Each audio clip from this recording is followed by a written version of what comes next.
A few quick matches just dropped last week, and I've spent a few hours with the game and wanted to share my first impressions.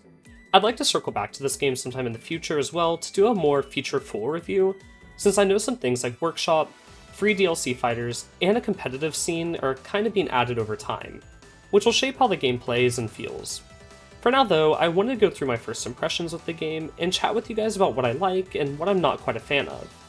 I'll be breaking down each aspect of the game and rating them individually, and then at the end I'll go ahead and add it all up and give the game an overall score out of 5. To get started, I want to talk about my favorite part of the game, the price. The game was previously on sale for right around $5, but it just jumped back up to $7. I think this accessibility is really important when it comes to playing fighting games, or more broadly just games you want to be primarily playing with friends in general, so these price points are great. Truthfully, I also like to review games on a curve and add or remove points based on their scope and their price. For example, a AAA plat fighter like Smash Bros. That costs $60 and has around $50 worth of DLC characters would be graded a lot more harshly than something like a few quick matches today. But with all that in mind, I'll be drawing comparisons between a few quick matches and previous titles in the plat fighter genre while I talk about it. For a first ranking in the category of price and value, the game gets an easy 5 of 5. I don't think that you'll be able to find another quality plat fighter or game to play with friends this cheap anywhere else. And there's a free DLC fighter and workshop on the way, so I can't imagine that the game is going to lose value over time, the same way that something like the Multiverse's Founder Pack would have. Moving on to the game mechanics, when a new plat fighter drops, the first thing that everyone talks about is if it has something like wave dashing or good movement, and the second thing everyone talks about is the game going to kill Smash? Which obviously that's not going to happen here. But to answer the first question though, yes. The movement overall feels great in a few quick matches. The game successfully takes ideas from games before it, while tailoring its mechanics to be simple but expressive. A good example of this is not happening in a plat fighter might be seen in Multiverses. That game had more advanced movement options like wave dashing, but they all felt so clunky that when you learned how to properly use them, it didn't really feel expressive or interesting. A few quick matches, however, clearly understood the assignment here, keeping your movement options simple. Everyone has access to a dash that will allow them to close gaps both in neutral and will also allow you to extend your combos. We'll get to that later though. In terms of movement, I'll also go ahead and give a few quick matches a 5 out of 5, since I think it has everything you would need to keep the game fast-paced, without bloating the game with unnecessary or clunky options. Combos and advantage state in general are also greatly enhanced by this movement system, with dash canceling an attack being such a cool mechanic. Every time you land an aerial or a move, you can cancel that aerial into a dash or a jump. This allows you to string together multiple moves in quick succession, similarly to a Hitfall in Rivals of Aether. But you don't necessarily need to be near a platform or the ground to really push advantage in this sense. This makes learning and hitting cool combos both fun and rewarding, since new players will find that engaging with the mechanic isn't necessarily hard, but the amount of depth provided by this system means that there's so much you can do with the combo extender that other fighting games simply don't allow. I think A Few Quick Matches does a really great job at walking the fine line between making combos challenging for competitively minded players, while also not gatekeeping newer players, since overall the mechanic is pretty simple to grasp as I mentioned. One small nitpick about this system, however, is that from what I've played, most combos seem to really rely on this mechanic, instead of it being something that you can add on top of an already interesting combo game. I don't think that that's necessarily a bad thing, but a lot of the moves and kits feel kind of built with the dash cancel in mind, which can leave some moves feeling really weak outside of it when they're used in a vacuum. I think in the future, I'd like to see kits receive a bit more depth in this sense, and have more tools like Nox Bird that open up combo routes on their own outside of the standard aerial to dash cancel aerial combo. To loop this back into a positive, however, I really like the stale move system a lot in this game, since if you abuse your dash cancel and loop the same move over and over, it'll do less damage and cause less hits done, meaning that you have to get creative as you go and you won't be rewarded for linking together super basic strings of the same option. Before we wrap up this segment of the video, I do want to note that I'm not sure if I'm a fan of killing in this game compared to other platform fighters. I wasn't 100% sure where to include this note, since the advantage does feel great, but sometimes I'll kill really early with a mid% combo into a blast zone, and other times a strong attack won't even kill around 150 or 160.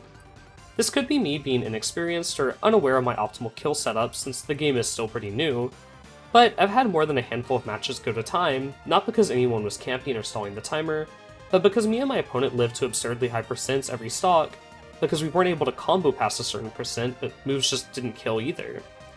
Because of this, I'm going to go ahead and give the advantage state a 4 out of 5. I think the game does a lot of things right, but the balance being heavily centralized around the dash mechanic does have a few shortcomings, even though it's so fun to use when it's used right. Now that we've broken down the good and bads of the movement and the advantage state, I want to talk about the neutral. Obviously, tools like the dash and great movement play a big part here, but there's also parrying. Parrying is your only defensive option in a few quick matches, since shields didn't make the cut. This is something I'm actually pretty thankful for, since shields slow down the gameplay a lot in my opinion. And while that's not always a bad thing in a game that's balanced with aggression in mind like Rivals 2, it can definitely define a game's pacing like Smash 4 in a pretty terrible way. A few quick matches forgoes this by removing the tool entirely, which allows the game to feel really quick. I prefer this for a game that's built around the ideas being as fast and as button heavy as possible, since you get to spend more time in advantage and less time playing a reaction-based rock, paper, scissors. I think a few quick matches is looking to lean into that like wacky, not precisely balanced, or untuned fun, and it just lets you kind of kick back and have fun, instead of being super competitive and fair and thoughtful and neutral, you know? I might be wrong on this assessment since the game is super new, but I think this direction is a really nice breath of fresh air to the genre. Overall, I'm gonna give the neutral a 4 out of 5.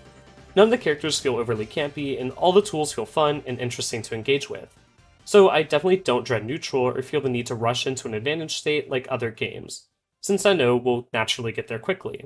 Moving away from neutral, let's go ahead and talk about disadvantage in this game. The game is pretty close to being a touch of death simulator truthfully, since advantage is so expressive and flexible. Luckily, the devs thought to include a small failsafe that guarantees you'll live at least one combo if you implement it properly.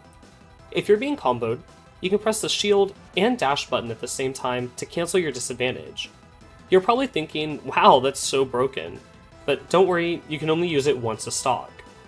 I think this mechanic truthfully would be pretty bad in a more serious fighting game, but that isn't what a few quick matches is, and by that I mean this mechanic feels right at home. In all my games, I never felt like I was so scared of a combo at a lower percent, since even though my opponent had so many options and ways to push advantage, I always had a way to bail myself out and play on another life as long as I timed my escape properly.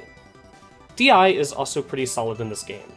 Sometimes I'll boot up a plat fighter and really hate how the DI feels, or it might feel like I don't have any control over my character in the air or in disadvantage. Sure, it's not great to be getting comboed, but it was never to the point that it felt like I had no way of escaping a touch of death, which is always a good way to feel, especially in such an advantage state focused game. However, there were some points where I was hit off stage and had no real chance of recovering, and a few kill confirms that I felt like I should have been able to DI or at least live.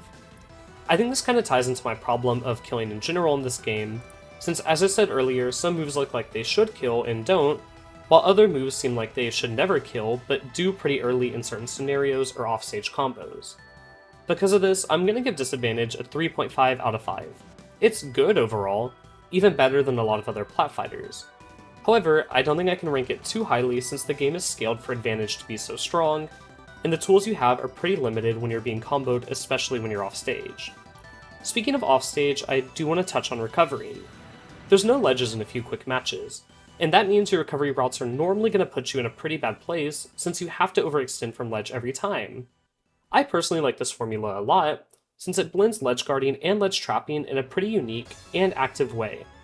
There's no wait or downtime while an opponent picks a ledge option, and the combat stays scrappy. However, I feel that a lot of recoveries in the game feel pretty weak if you're not able to make it to the wall.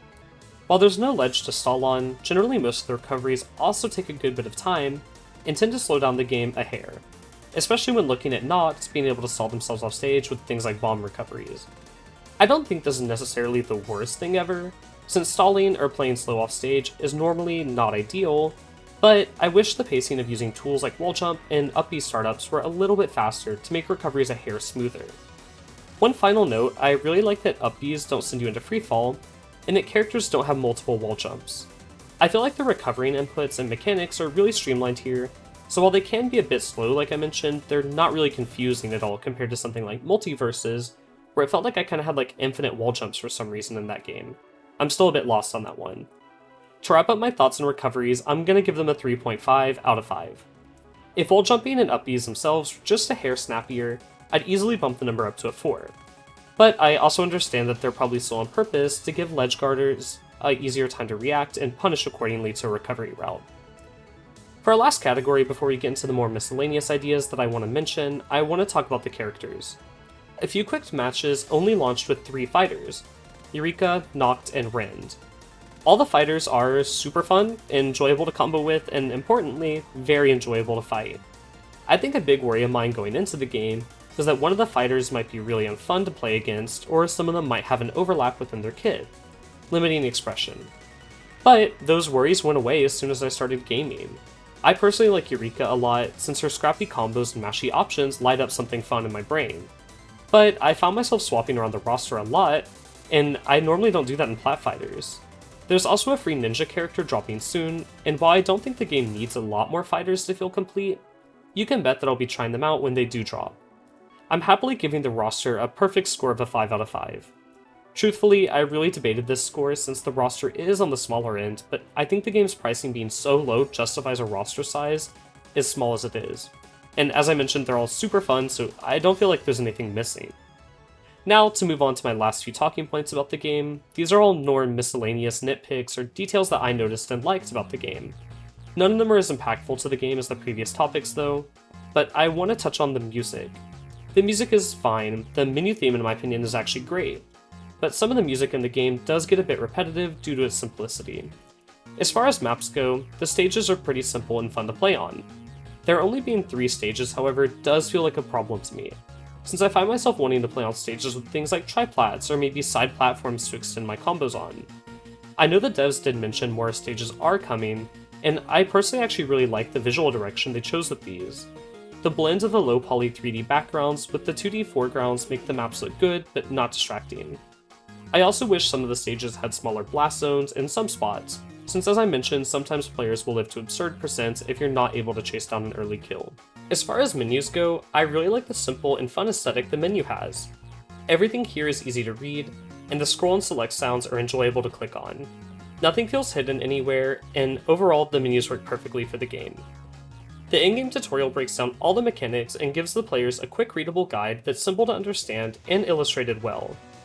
I really like that the guide isn't a video, since videos can be a bit to consume, and if I want to learn about a specific mechanic, it can be a little rough sometimes to skim a timeline of a YouTube link and find exactly what I'm curious about. I wish there was some kind of playable tutorial for sure, but this is the next best thing, and the devs note that one of those is on the way. Another important aspect of fighting games is the netcode, and I have no complaints here. The game lets you tailor your rollback and has pretty smooth connection. I've seen so many devs flop around on their netcode, and even some AAA studios have had so much trouble with it recently. So it's really refreshing to have such a smooth experience, at least on my end. For my final note, I do want to talk about controller support. I'm personally a little bummed that a few quick matches doesn't support GameCube controllers with the Slippy drivers natively. GameCube controllers are the standard for most plat fighters at a competitive level. And, while there is support for specific drivers, I wish there was something in the game to link me to them, or just adapt support for the Slippy drivers the same way that Rivals 2 did. I've personally been playing on an Xbox controller, which works great, but I'd like to see some kind of built-in GameCube support down the line. It's definitely not the end of the world, and I'm not going to subtract from the game's overall score, since even titles like Rivals 1 and 2 have required different drivers at different points, but I personally hope for a future where all plat fighters just need one driver for each controller. That just about wraps up everything I have to note about a few quick matches. Overall, I think the game is great, and low-key a must-buy if you enjoy plat fighters casually or competitively. The combo system feels refreshing and new, and there's not a mechanic that holds the game back or feels redundant. The game has everything you'd want in a casual, fun PvP title, while not feeling bloated or feeling like it's trying to punch up and become the next big esport. Promises like fighters, stages, and workshop coming soon all have me excited to keep playing the game, and I can't imagine that this will be the last time we talk about it here on the channel. With that being said, I'm going to give a few quick matches a score of 4 out of 5. I'd imagine that I'd bump this score up once features like Workshop are implemented, and I can't imagine that there's a better way to spend a few dollars within the plat fighter genre. I'm super excited to see what's next from Studio Bidot, since they have another plat fighter in development and it's been around for a good minute. If you guys like this video, or would want me to host a bracket for a few quick matches, let me know down below. I want to explore other games besides just Rivals of Aether on the channel over the next few months with you guys. But with that being said, thanks as always for watching, and I'll see you in the next one. Bye for now.